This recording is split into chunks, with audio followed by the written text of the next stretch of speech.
ఆ పూజ చేసేటప్పుడు గురువుగారి పాదం మనకి కనిపించాలి. గురువుగారు ఏది మాట్లాడినప్పటికీ కూడా మంత్రమూలం అయిపోవాలి. అది ఏం మాట్లాడారు అన్నదే పక్కన పెడితే గురువు గారు చెప్పినటువంటి ప్రతి వాక్యం కూడా మంత్రం. ఈ మూడు ఎప్పుడైతే పాటించామో మనం, జ్ఞాన మూలం గురుమూర్తి, పూజా మూలం గురుపాదం, మంత్ర మూలం గురువాక్యం, ఈ మూడు ఎప్పుడైతే మనం పాటించి ఉన్నామో ముక్తి మూలం గురుకృప. గురుకృప దొరికేసినట్టే. గురుకృప ఎప్పుడైతే మనకి లభ్యమైపోయిందో ఇటువంటి కార్యక్రమాల్లో మనం చక్కగా కూర్చోగలుగుతాం. చక్కగా మనందరం కూర్చోగలుగుతాం. భగవన్ నామస్మరణ మించినది లేదు. మనం వచ్చేటప్పుడు ఏమీ తేలేదు, పోయేటప్పుడు ఏమీ పట్టుకుని వెళ్ళాం. పుట్టడం నిజం, పోవడం నిజం. ఈ యొక్క జీవితం ఉంది కదా, ఇదే నాటకం. ఈ నాటకం తెలుసుకుని బ్రతికితే మాత్రం మనందరికీ జన్మ ముక్తి దొరుకుద్దమ్మా. యథార్థమైనటువంటి విషయం ఇదే. ఏ మహాత్ములు చెప్పినప్పటికీ కూడా పుట్టడం నిజం, పోవడం నిజం. మధ్యలో ఉంది కదా ఈ వింత నాటకం. ఆ నాటకమే మాయ అంటారు. నువ్వు మాయలో ఉన్నావమ్మా, గురువులు అంటారు నువ్వు మాయలో ఉన్నావు, ఇంకా మాయలోంచి బయటకు రాలే. కొంతమంది మహాత్ముల దగ్గరికి వెళ్ళి అక్కర్లేనటువంటి మాటలు మాట్లాడుతూ ఉంటారు. ఏమంటే నాకు ఈ వ్యాపారం చేస్తే కలిసి రాదు. అది కాదు, మనం పుట్టాం కదా, ఈ జీవితానికి మోక్షం ఎలా వస్తుంది, ఈ జీవితాన్ని తరించేటటువంటి మార్గాన్ని సోపవయ్యా గురుదేవా, పాహిమాం గురుదేవా రక్షమాం అని గురువు గారి పాదం ఎప్పుడైతే పట్టుకున్నామో, నేను చెప్పినటువంటి ఆ 4 పాదాలకి ఎలా జీవించాం, ఎలా వికసించాం, ఎలా తరించాం, లాస్ట్కి ఎలా ముగించాం అన్నది మాత్రం గురువు గారు మనకి తెలియచెప్తారమ్మా. అటువంటి గురుపాదం మనకి త్రినాథ్ గురుజీ వారి యొక్క పాద పద్మాలు దొరికినాయి కాబట్టి మనందరం కూడా చాలా చాలా ధన్యులు. ఇటువంటి సత్సంగాలు ఎవరో మానవద్దు. చాలా జనం రావాలి. చక్కనైనటువంటి విజయదుర్గా నిలయం కూడా చాలా చక్కగా జరుగుతుంది. అది కూడా చాలా బాగుంది. ఆ విజయదుర్గా నిలయంలో కూడా అమ్మవారిని నిలవై కొలువై ఉంటారు కాబట్టి మనందరం కూడా చక్కగా సత్సంగ కార్యక్రమాల్లోకి రావాలని మనస్ఫూర్తిగా కోరుకుంటూ శ్రీ ఆదిపరాశక్తికి. అలాగే రేపటి రోజున అంటే ఇప్పుడే అమావాస్య గడియల్లో ఉన్నాం మనం, రేపు కూడా అమావాస్య గడియల్లో ఉన్నాం. అందరూ కూడా దీపాలు వెలిగించుకుంటాం రేపు ఉదయం.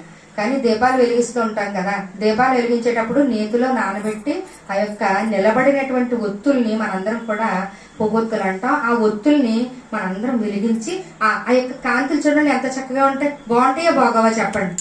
చాలా బాగుంటాయి. ఆ దీపాలు వెలిగించినప్పుడు లైట్లన్నీ ఆర్పేయండి అమ్మా, చాలా అందమైనటువంటి కాంతి వస్తుంది. అజ్ఞానం అనే చీకటిని మనం పారద్రోలి ఆ యొక్క ఒత్తు ఎలాగైతే వెలుగుతూ ఉందో అటువంటి జ్ఞాన జ్యోతిని మన హృదయంలో మనం వెలిగించుకుంటే మాత్రం చక్కనైనటువంటి వెలుగు మనకు కూడా ప్రకాశిస్తుంది. అటువంటి జ్యోతులు రేపటి రోజున అమావాస్య, కార్తీక మాసం లాస్ట్ రోజు, ఈ యొక్క లాస్ట్ రోజున అందరూ కూడా అమావాస్య ఒత్తులని వేసుకుంటూ ఉంటారు. అలాగే పాడ్యమి రోజున, పాడ్యమి అంటే చాలా చక్కని పోలి స్వర్గానికి వెళ్ళింది. సాకలి పోలి స్వర్గానికి వెళ్ళింది. ఎలా వెళ్ళిందమ్మా? ఏమన్నా పెద్ద పెద్ద నైవేద్యాలు బాణలతో వండి పెట్టింది ఆవిడ? నైవేద్యాలు ఏమన్నా వండి పెట్టిందా? ఏం లేదు. భక్తితో ఒక ఒత్తి వేసింది, పుష్పక విమానం వచ్చింది. అత్తగారు కోడళ్ళందరినీ చక్కగా తీసుకుని వెళ్ళింది.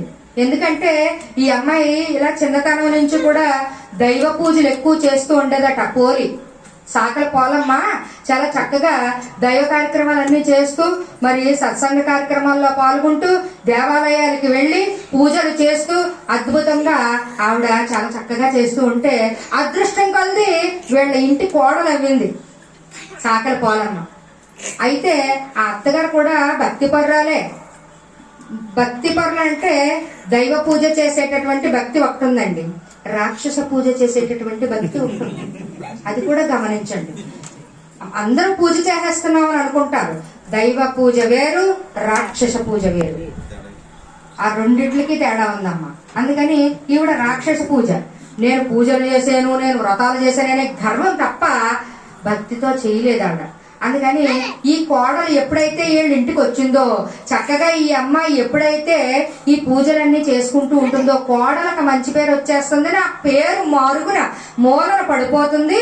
అందుకని కోడలను బయటకు తీసుకుని వెళ్ళకూడదు అనేటటువంటి ఆలోచన, చెడు ఆలోచన వచ్చేసింది అత్తగారికి.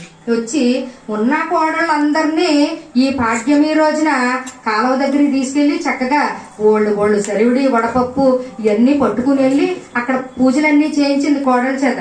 కానీ పాపం ఈ చాకలి పోలమ్మ ఇంటి దగ్గరుండి, అయ్యో కార్తీక మాసం ఈ పాడ్యమి రోజున ఒత్తి వేసుకోకపోతే ఎలాగా అనుకుని మనసులోని భక్తితోనే ఆ పత్తి చెట్టు దగ్గరికి వెళ్ళి పత్తి తెంపుకుని వచ్చి ఒత్తు చేసి ఆ కవ్వానికి ఉన్నటువంటి వెన్న తీసి ఆ యొక్క ఒత్తును ముంచి అక్కడ పెట్టి వెలిగించి జై లక్ష్మీనారాయణ కార్తీక దామోదరాన్ని భక్తితో ఒక్కసారి వేడుకుందంట.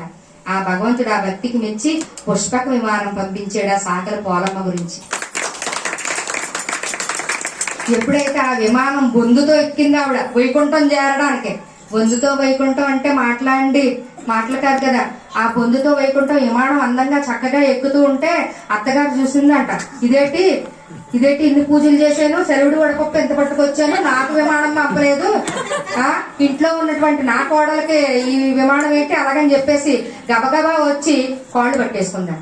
ఆ విమానంలో ఉన్నటువంటి ఆ పోలమ్మ కాళ్ళు పట్టుకుందంట.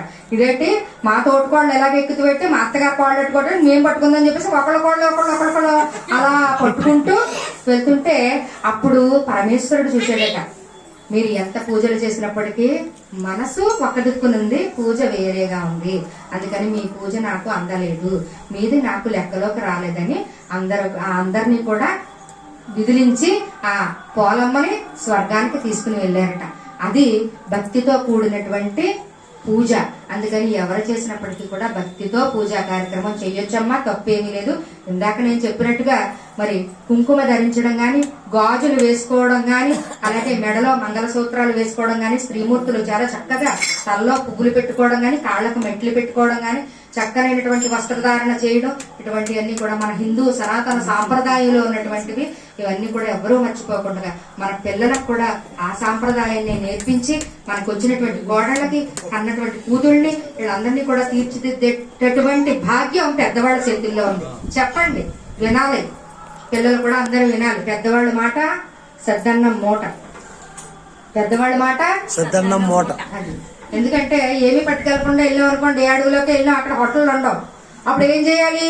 అదే పెద్దవాళ్ళు ఈ బయటకు వెళ్ళేటప్పుడు ఎవరే కొద్దిగా అన్నం ఉందిరా పట్టుకెళ్ళరా నాయన మూట కట్టించారు అనుకోండి, ఆ అడవిలోకి వెళ్ళినప్పుడు ఆ మూట ఎత్తుకుని అమ్మ బాగా పెట్టిందిరా బాబు అని ఆ భోజనం చేస్తారనమాట.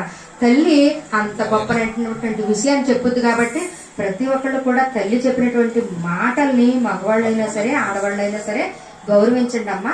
ఆ యొక్క కార్యక్రమాలన్నీ ఏది చెప్తే అది పాటించండి. ప్రతి ఒక్కళ్ళు కూడా సత్సంగ కార్యక్రమానికి రండి, అమ్మవారి యొక్క ఆశీస్సులు తీసుకోండి. శ్రీ ఆదిపరాశక్తికి, అఖిలాండ కోటి బ్రహ్మాండ నాయకి ఓం శక్తి, జై భవాని.